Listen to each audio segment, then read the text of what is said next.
کہ قرآن جس کتاب کو سچا کہتا ہے، بڑے حوالے ہیں، بہت زیادہ حوالے ہیں قرآن میں، وہ بائبل مقدس ہے۔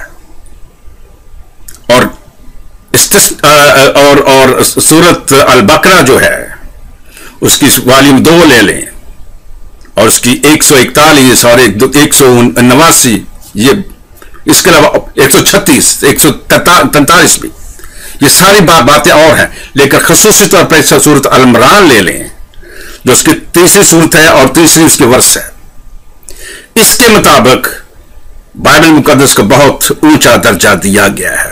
پریزنٹ قرآن میں جو دور حاضرہ کا قرآن ہے، وہ دور حاضرہ کی بائبل کے بارے بات کرتا ہے، وہ دور حاضرہ کے مسیحیوں کے بارے میں، دور حاضرہ کے مسلمانوں کے بارے بات کرتا ہے۔ یوں قرآن جب صداقت کی بیان کرتا ہے اور بڑے اچھے الفاظ میں بائبل مقدس کو بیان کرتا ہے، تو مسلمان جو تو وہ تو کہتے بائبل بدلی ہوئی ہے، بائبل یہ ہو گئی ہے، بائبل وہ ہوگی فلان دھمکا، وہ اپنی بیل بجاتے جا رہے ہیں۔ یا ان کی بیل کو سن لیں یا ان کے قرآن کو سن لیں۔ الحمدللہ رب العالمین والصلاۃ والسلام علی سید المرسلین۔ سن آف ابلیس یعنی کہ سن آف شیطان سیمی سیمسن اس ویڈیو کلپ میں مسلمانوں پر ایک بڑا بہتان لگانے کی کوشش کر رہا ہے کہ قرآن پاک میں بائبل کے بارے میں جو ذکر ہے توراہ، زبور، انجیل اور صحائف انبیاء کا مختلف جگہوں پر مختلف حوالوں میں قرآن پاک میں ذکر ہے، اس سے انکار قطعی نہیں، اور ان پر ہمارا ایمان بھی ہے، ہمارا ایمان بھی ہے کہ قرآن پاک میں ذکر ہے۔ اب اس کا یہ کہنا کہ جی قرآن پاک تو ان کتابوں کو سچا بتاتا ہے، الہامی بتاتا ہے، روحانی بتاتا ہے، اور مسلمان کہتے ہیں کہ یہ بدلی ہوئی ہیں۔ اور بھائی مسلمان ہم یعنی کہ ہم پورے قرآن پاک پر یقین رکھتے ہیں، کچھ آیات پر نہیں کہ قرآن پاک کی کچھ آیات لے لی اور ان پر ان کو فالو کرنا شروع کر دیا اور باقی کو چھوڑ دیا، ایسا قطعی نہیں ہے، یہ ایک مسلمان کی شان نہیں ہے۔ ہاں ایک یہودی عیسائی وغیرہ کی یہ وہ خصلت ہو سکتی ہے۔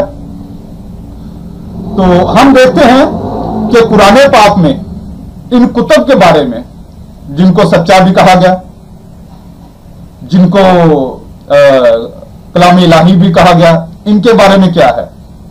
سب سے پہلے ہم دیکھیں گے تورات کو، اور یہ تورات کیا ہے اس کو بھی ہم قرآن پاک میں ہی سے دیکھیں گے۔ قرآن پاک میں سورہ بقرہ اس کی آیت 87، اور بے شک ہم نے موسیٰ کو کتاب عطا کی اور اس کے بعد پے در پے رسول بھیجے، اور ہم نے عیسیٰ بن مریم کو کھلی نشانیاں عطا فرمائی اور پاک روح سے اس کی مدد کی۔ تو کیا جب تمہارے پاس کوئی رسول وہ لے کر آئے جو تمہارے نفس کی خواہش نہیں تکبر کرتے ہو، تو ان میں ایک گروہ کو تم جھٹلاتے اور ایک گروہ کو شہید کرتے ہو۔ اور ہمارا آج کا جو موضوع ہے وہ ہے اور بے شک ہم نے موسیٰ کو کتاب عطا کی، یعنی کہ تورات کے بارے میں آج ہم بات کریں گے۔ تو اب قرآن پاک میں جو ان کتابوں کے بارے میں جو ارشاد ہوتا ہے توراہ، زبور اور انجیل کے بارے میں، تو اس کو ہم دیکھتے ہیں کہ اللہ رب العزت کا ارشاد ہے سورہ مائدہ آیت 13 میں، وہ اللہ کے کلام کو اس کے مقامات سے بدل دیتے ہیں، وہ اللہ کے کلام کو اس کے مقامات سے بدل دیتے ہیں۔ اور دوسری جگہ ارشاد باری تعالیٰ ہے سورہ بقرہ آیت 79، ان لوگوں کے لیے بڑا عذاب ہے جو اللہ کی کتاب میں اپنی طرف سے لکھیں پھر کہیں کہ یہ اللہ کی طرف سے ہے۔ اب یہ قرآن پاک کا یہ بھی دعویٰ ہے، اور اس کو دیکھنے کے لیے کہ کیا واقعی ایسا ہے، ہم دیکھیں گے بائبل کو، ہم اب آئیں گے بائبل کی طرف، بائبل کی خبر لیں گے۔ कि बाइबल में क्या कुछ है। बाइबल में सबसे पहले हम देखेंगे, ये मेरे सामने, आपके सामने मैं बाइबल कर रहा हूं, ये अबलागियात मुकद्दस पौलुस, इसका हम जो तौरात का शुरू है, यानी कि ये तकवीन वगैरह का, इसका जो हाशिया है, इससे ऊपर, ये शायद मेरा कैमरा दिखा पाए, इसको पढ़ेंगे। कलाम मुकद्दस की पहली 5 किताबें तौरात के नाम से मशहूर हैं, जिनके मानी शरीयत हैं, क्योंकि इनमें मूसवी शरीयत दर्ज है और इनमें तकरीबन तमाम कवानीन का जिक्र है, जिन पर अमल करने से इस्राएली कौम खुदा की मेहरबानियों के लायक बन जाती थी। यहूदी और मसीह रिवायत के मुताबिक इन 5 किताबों का मुसन्निफ खुद मूसा है। यह ज़हन में रखिएगा और तवज्जो से, गौर से यह बयान सुनिएगा कि इन 5 किताबों का मुसन्निफ खुद मूसा है और खुद खुदावंद यीशु मसीह और रसूलों ने इनकी असलियत तस्लीम की है। किसने? बाइबल के दूसरे खुदा, गॉड, दूसरे लानती खुदा ने, यानी कि कॉम्बो गॉड ने, यीशु ने इनकी असलियत तस्लीम की है। अब जो एक लानती खुदा अगर इसकी असलियत तस्लीम करता है तो हम तो उसको फॉलो नहीं ना करते, तो हमारे लिए तो वो सनद नहीं है। तकवीर की किताब कायनात की पैदाइश और बनी आदम और बरगुज़ीदा कौम की इब्तदाई तवारीख बयान करती है। खरूज की किताब इसराइल की कौम की वो वारदात बयान करती है जो मिस्र से निकलते वक्त वकूअ में आई। अहबार की किताब इलाही परस्तश की तमाम रसूमात बयान करती है। अदद की किताब में बनी इसराइल की मर्दमशुमारी और चंद एक वाकयात जो 40 साल के दौरान में बियाबान में हुए दर्ज हैं। तस्निया शरा की किताब कवानीन का इख्तिसार और उनकी तजदीद है। अब आते हैं कि क्या ये बाइबल को, ये जो कुरान पाक का दावा है कि बाइबल बदली गई, तौरात बदली गई, ये जो मैंने पहले आयतें मुकद्दसा पढ़ी हैं कुरान पाक की, तो हम इसमें देखते हैं कि हम इसको कैसे साबित कर पाएंगे। सबसे पहले देखेंगे हम कि बाइबल जो है खुदा के बारे में क्या कहती है। इसको हम देखेंगे बाइबल को कि बाइबल खुदा के बारे में क्या कहती है। तकवीन की या पैदाइश की दूसरी किताब, दूसरा बाब, 2 बाब, बस आसमान और जमीन और उनकी कुल आराज़गी तमाम हुई और खुदा ने 7वें दिन अपने काम से जो कर चुका फारिग हुआ और उसने 7वें दिन अपने सब काम से जो कर चुका आराम किया। क्या किया? रेस्ट की, आराम किया। बाइबल का खुदा आराम करता है, जबकि अल्लाह रब्बुल इज्जत, हकीकी अल्लाह, हकीकी परवरदिगार आराम से पाक है, वो आराम नहीं करता। और फिर तकवीन का ही तीसरा बाब देखेंगे, इसकी 8 आयत, और उन्होंने खुदावंद की जो शाम के वक्त बाग में फिरता था आवाज सुनी, तो आदमी और उसकी बीवी बाग के दरख्तों में खुदावंद खुदा के हुजूर से छुप गए। यानी कि बाइबल का खुदा यहां पर क्या कर रहा है? बाइबल का खुदा यहां पर चहलकदमी कर रहा है बाग में। और फिर आगे हम देखते हैं कि खुदा के बारे में अभी चल रहा है। तकवीन 6 बाब 5 और 6 आयत, और खुदावंद ने देखा कि जमीन पर इंसान की शरारत बहुत बढ़ गई और उसके दिल के ख्यालात का तस्वुर हर वक्त बदी की तरफ माइल है, तो वह जमीन पर इंसान को पैदा करने से पछताया और दिल में गमगीन हुआ। और फिर हम देखते हैं कि अदद की किताब में, यह प्रोटेस्टेंट में गिनती होगी, बाब 14 आयत 29 और 30, उसी बियाबान में तुम्हारी लाशें गिरेंगी, तुम में से सब गिने हुए 20 वर्ष और इससे ज्यादा के जो मेरे खिलाफ कुड़कुड़ाए हरगिज उस मुल्क में दाखिल ना होंगे जिसकी बाबत मैंने हाथ उठाकर कसम खाई कि तुम्हें बसाऊंगा। हाथ उठाकर कसम खाई, ये बाइबल का खुदा पहले तो कसम खाता है, कसम उठाता है या खाता है, और फिर हाथ उठाकर और फिर उस कसम से मुकर भी जाता है, यानी कि उस कसम को तोड़ भी देता है। तो ये मैं बाइबल के खुदा की सिफात बयान कर रहा हूं। अब हम देखते हैं कि एक और सिफ्त बाइबल के खुदा की, ये 5वीं सिफ्त, 6ठी सिफ्त में बयान कर रहा हूं। तकवीन इसका 6 बाब, यानी कि पैदाइश की किताब इसका 6 बाब, इसके 4 आयत। उन दिनों में जमीन पर जब्बार थे, बाद उसके कि खुदा के बेटे आदमियों की बेटियों के पास गए तो उनसे लड़के पैदा हुए। ये कदीम दौर के जबरदस्त और नामवर इश्खास थे। ये खुदा के बेटे भी पैदा हुए जो खुदा की आदमियों की बेटियों के पास गए।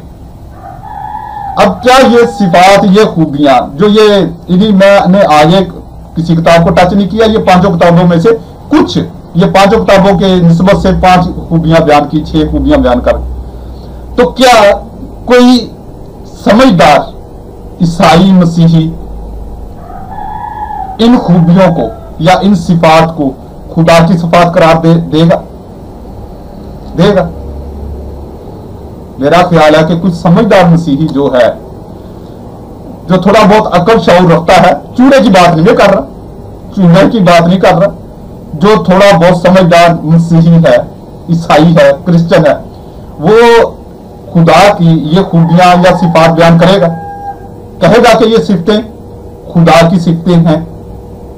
अब देखते हैं कि इसी तौरात में ही 3 नबियों की मैं वो सिफात बयान करूंगा, और तकवीन की किताब से हम देखेंगे 9 बाब और 18 आयत। और नूह के बेटे जो कश्ती से निकले, साम और हाम और याफत थे।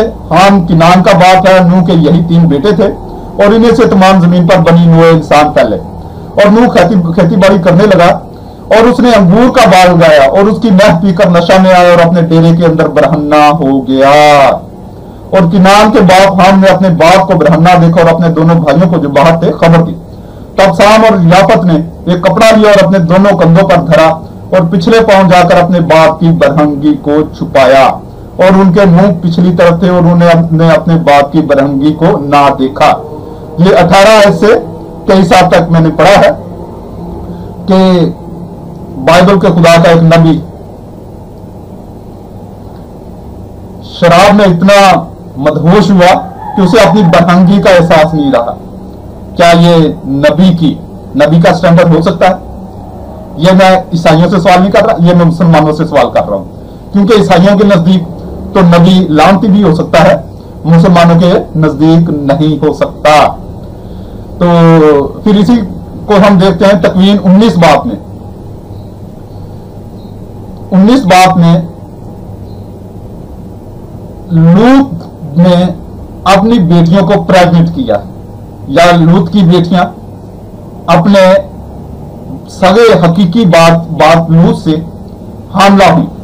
इसको हम देखेंगे तकवीन 19 बाब 12 आयत तक 38 आयत तक, यानी कि 38 आयत तक। और फिर हम देखेंगे तकवीन की किताब इसका 38 बाब 38 बाब। इसमें यहूदा और तमार का किस्सा जिक्र है। यहूदा तमार का हकीकी सुसर है, और तमार यानी कि बहू जो है वो अपने सुसर से हामला हुई। और ये वाकया आपका ये आप देखेंगे तकवीन पैदाइश की किताब इसका 38 बाब। ये पूरी तरह दर्ज है और बड़ा मजेदार है। तो क्या आप ऐसे अंबिया या अंबियाजादों को कबूल करेंगे? कतई नहीं कबूल करेंगे। अब हम देखते हैं कि क्या ये जो शुरू में इसका दिबाचा था कि ये मूसा ने लिखी है, ये मूसा की तहरीर शुदा है, तो ये 5 किताबों का उसमें जिक्र है कि 5 किताबें ये मूसा की तसनीफ हैं। तो हम देखते हैं इसको तस्निया शरा में। तस्निया शरा इसका आखिरी बाब है, यानी कि ये तौरात की 5वीं आखिरी किताब है। इसका आखिरी बात 34 बात, मूसा की वफात। तब मूसा मोआब के मैदान से कोहे नबू की तरफ फिसजा की चोटी पर जो रेहू के मुकाबिले चढ़ा, और खुदावंद ने उसको सारा मुल्क जिलाद से लेकर दान तक दिखाया, कुल नफ्ताली और अफराइम और मनसे का मुल्क और यहूदा का सारा मुल्क मगरबी समंदर तक, और नजबा और उर्दन की वादी यानी खजूरों के शहर यरीहू का मैदान सोर तक। और खुदावंद ने उससे कहा, ये वो मुल्क है जिसकी बाबत मैंने इब्राहिम और इसहाक और याकूब से कसम खा के कहा कि उनकी नस्ल को दूंगा। तूने अपनी आंखों से उसे देख लिया है, लेकिन तुम वहां पार ना जाएगा। सो मूसा खुदावंद का खादिम वहां पर खुदावंद के कहने के मुवाफिक मोआब के मुल्क में फौत हुआ, और मोआब की वादी में बैते फाऊर के मुकाबिल दफनाया गया, मगर उसकी कब्र को आज के दिन तक कोई नहीं जानता। और मूसा अपनी मौत के वक्त 120 वर्ष की उम्र का था। उसकी आंखें ना धुंधलाई और ना उसकी ताजगी जाती रही। तब बनी इसराइल ने मूसा के लिए मोआब के मैदान में 30 दिन तक मातम किया, जब तक कि मूसा पर मातम करने के दिन पूरे ना हुए। और यूशा बिन नून हिकमत से मामूर था, क्योंकि मूसा ने अपने हाथ उस पर रखे थे, और बनी इसराइल ने उसकी ताबेदारी की, और जैसा खुदावंद ने मूसा को हुक्म दिया अमल में लाए। और बाद अज़ा इसराइल में कोई नबी मूसा की मानद ना उठा जिसको खुदावंद ने रूबरू जाना। इन सब निशानियों और अजायबात में जो खुदावंद ने दिए कि उनको मिस्र की सरजमीन ने फराउन और उसके तमाम वुज़रा और उसके सारे मुल्क के लिए करे, और तमाम जोरावर हाथ और अजीम मौजों में जो मूसा ने सारे बने इसराइल की आंखों के सामने दिखाए। तो ये अब आखिरी किताब में यानी कि मूसा की किताब में ये एक मौजज़ाती बात है कि जिसमें मूसा की वफात का जिक्र है कि मूसा की यहां पर वफात हुई मोआब में। तो क्या मूसा ने यह किताब लिखी? ये हवाला जो मैंने जो बाइबल के खुदा की सिफात या अंबिया की सिफात बयान की, क्या कुरान पाक इनकी तस्दीक करेगा? कुरान पाक इनकी कतई तस्दीक नहीं करता, बल्कि कुरान पाक इनकी बाकायदा तरदीद और पुरजोर तरीके से मुजम्मत बयान करता है। तो इसलिए ये इल्जाम कि हम कुरान पाक जो किताबों की तस्दीक करता है और इनको अच्छा बताता है, और हम मुसलमान इन किताबों पर ईमान नहीं रखते, किस वजह से? ये जो मैंने बयान कर दिया, साबित कर दिया कि ये किताबें वो किताबें नहीं, ये बदली हुई किताबें हैं, तहरीफ शुदा किताबें हैं। हाँ, इनमें जो कुछ ये अकीदा है हमारा कि इन किताबों में जो कुछ हमें थोड़ा बहुत कुरान पाक के मुताबिक या कुरान पाक जिनकी तस्दीक करेगा, जिन वाकयात जिन मामलात की, हम उस पर ईमान रखेंगे, बाकी हम सबको रद्द करेंगे। अल्लाह रब्बुल इज्जत आपको दीन इस्लाम कबूल करने की तौफीक अता फरमाए।